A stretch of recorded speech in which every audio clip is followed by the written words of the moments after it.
Hey y'all, this is Christy and welcome back to my channel. Today I'm going to share two recipes that are just comfort food that we'll make here at our home. The first one is this chicken and bacon ranch casserole. There's all kinds of recipes out on Pinterest that are chicken bacon ranch casseroles or bakes, and some of them will have pasta, some of them will have potatoes, some of them is just the chicken, bacon, and cheese with the ranch flavorings, and then you can serve them alongside of mashed potatoes or whatever. So this is one that I'm doing that has in the recipe 3 pounds of potatoes is what it's called for.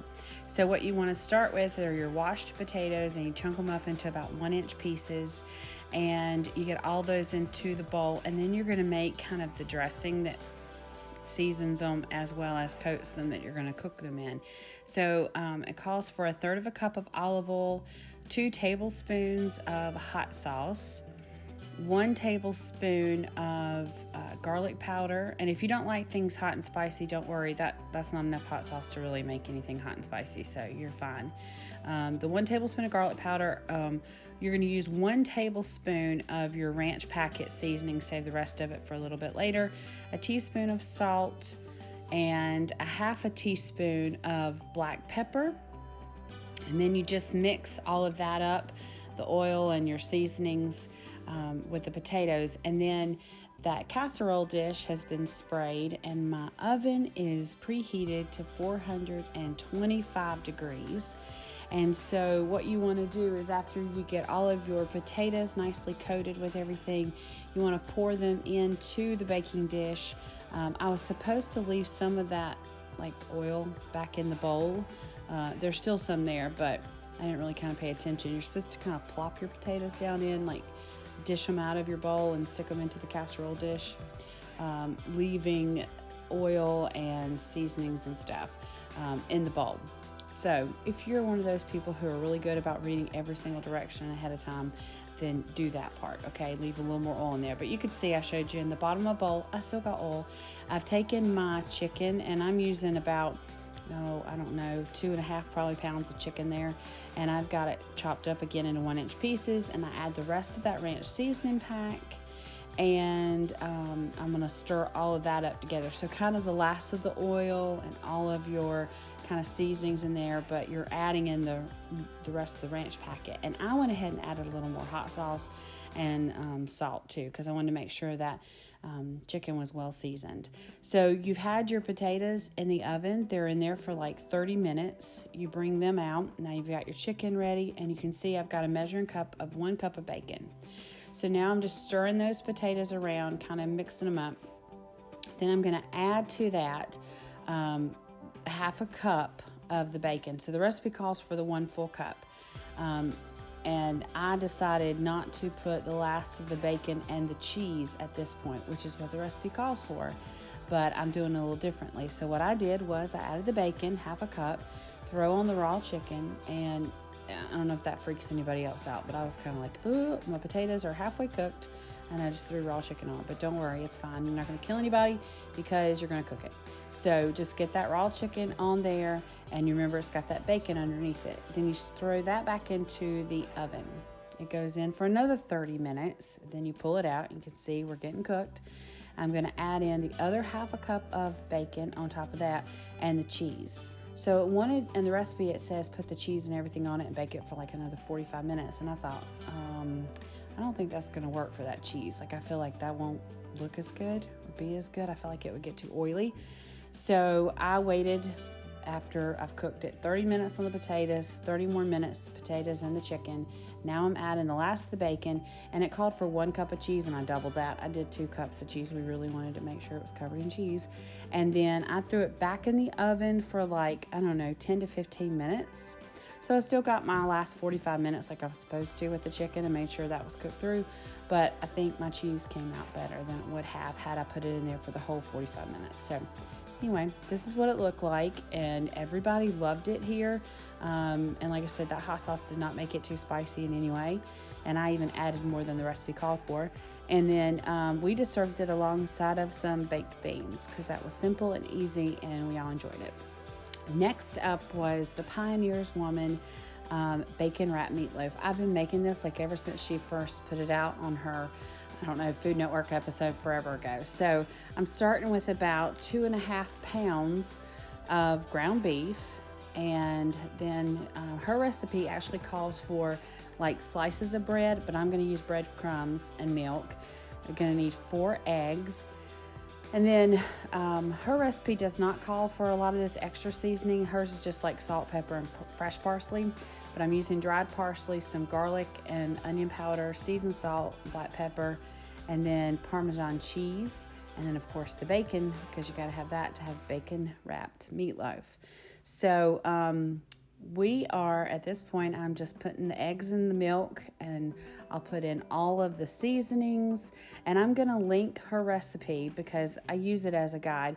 But basically, I don't know, I use my lids to measure a lot of times because, like I said, this isn't in her recipe. I'm just adding it to the meat because I want plenty of extra flavor in there.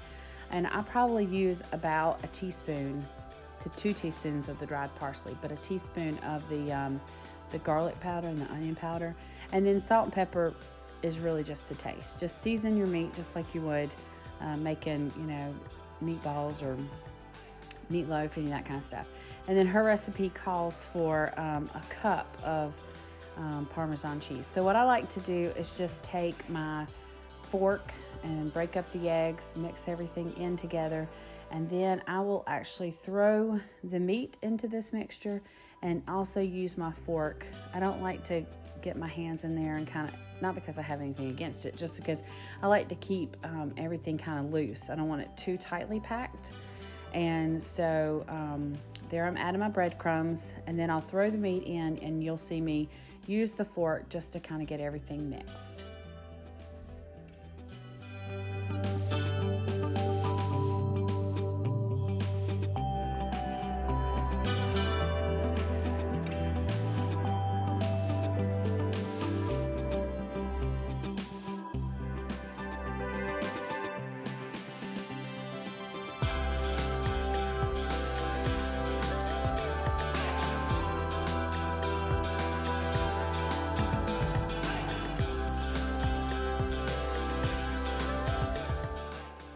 So all the meat and the seasonings, everything are mixed together. You want to take, I'm using like a broiler pan, and I am lining the bottom of it with some aluminum foil. That just makes for easy cleanup.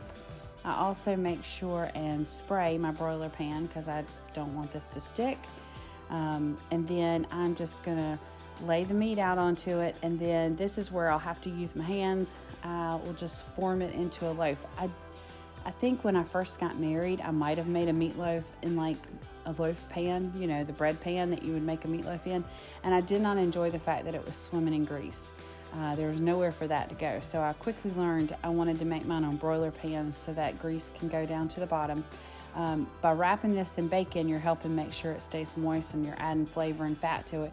But you don't want that just swimming in it. So at this point, and I like to make a nice wide loaf, not so thick, so I make sure it cooks all the way through, and it doesn't have to take 2 hours. So I'm going to wrap it now, the meatloaf, in bacon.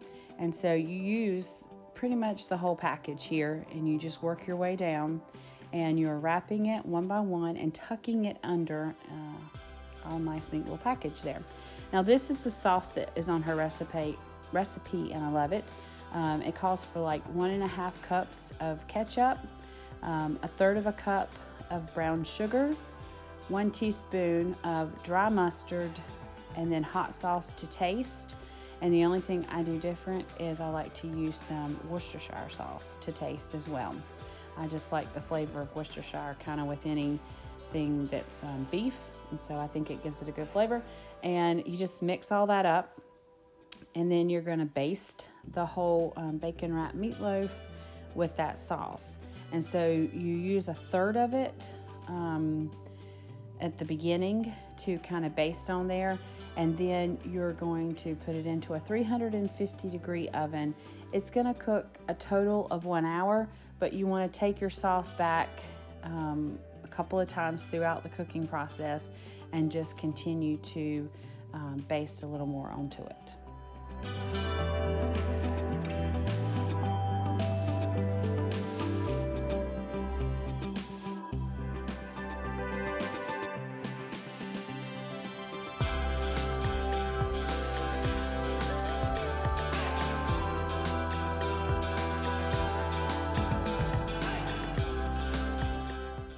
you could also make some more of that sauce as a side for dipping, but we just usually get it all on there while it cooks, and so you can see it browns up nice.